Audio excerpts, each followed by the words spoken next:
மகா மேன்மையும் அருமையுமான வாக்குத்தத்தங்கள் 164.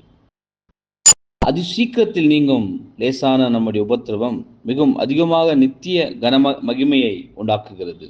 2 கொரிந்தியர் 4:17.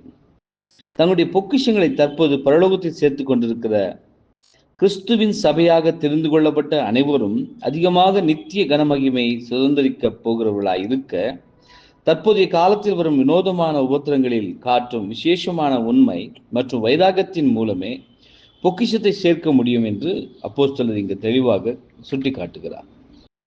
தற்போதைய சோதனைகள், அனுபவங்கள் மற்றும் பாடுகளில் எவ்வளவாய் அவரிடத்தில் நெருங்குகின்றோமோ அவ்வளவாய் எதிர்காலத்தில் அவரிடத்தில் நெருக்கமாயிருப்போம் என்பதை நாம் நினைவில் கொள்ளும் போது, இது அப்போஸ்தலன் தன்னுடைய கடுமையான உபத்திரவங்களை பேசுகையில் கூறின வார்த்தைகள், அதாவது மேலுள்ள வசனத்தை நமக்கு விளக்குகின்றது என்பதே.